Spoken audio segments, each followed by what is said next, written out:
It's Bill DeWeese, pro voiceover talent and voiceover career coach. And there is one question that I am asked over and over again, regardless of how many times I talk about it on YouTube or on free webinars that I do, Q&As. It's just, obviously it's something that weighs heavy on people's mind. And so I thought it would be worth it to address it again in this YouTube video. And that is, how do you find your right niche or niche in voiceover? Sometimes the question is phrased a little differently. They'll say, Bill, do you think I'm best suited for narration, or do you think I should be doing commercial work, or I think maybe I should be doing character work? I'm not sure. Here is my advice. This is the way I've built my career, the way I've coached hundreds of my students to do the same, and I think it will work well for you. And that is this. Do not approach voiceover with a preconceived idea of what you are going to do. I didn't say what you want to do. I mean, there are things that we all want to do, and some of those things may be achievable. And usually, like when you're talking about things like about character work or promo work, those are a little longer, usually time horizon. They're specialized, and you really need some general experience before you dive headfirst, usually into a niche like that. My advice is this, though: approach without a preconceived idea as to what you're going to do, and market broadly. Now, does that sound different from advice you've heard before? The funny thing is, my background is business from an academic standpoint as a college professor, but also as a business consultant and a marketing consultant. You hear people talk about, marketing narrowly, and I get that. But when you're starting in voiceover, you really need, my advice, my opinion, is to have a very broad approach. And part of the reason is this.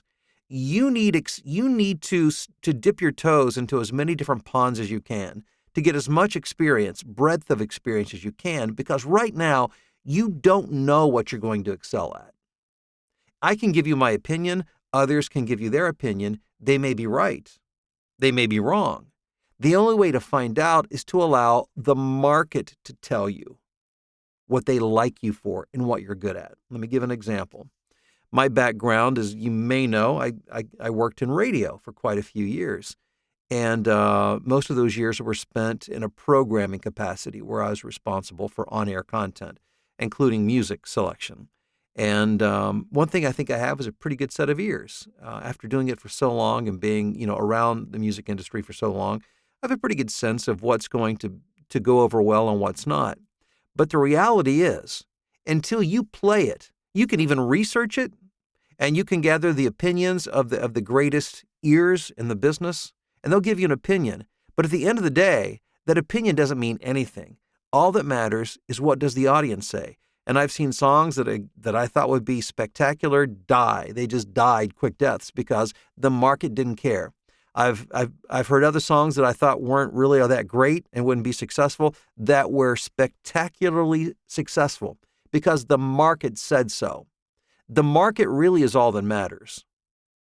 Yes, you can go to an expert, you can ask their opinion, but remember, it's an opinion.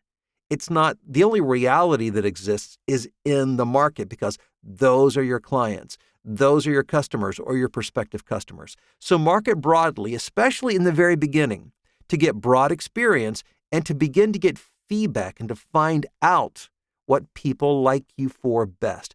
That will help you to even further refine your marketing as time goes by. So again, not trying to be a buzzkill or a killjoy or ruin your good time, and you've got high hopes of doing this, that, or the other. And I would encourage you to pursue that. But early in your career, get as much experience as you can in different areas. Try everything, because right now you don't know what you're going to be best at. You don't know what, more importantly, the market's going to like you best for. But you will if you market broadly.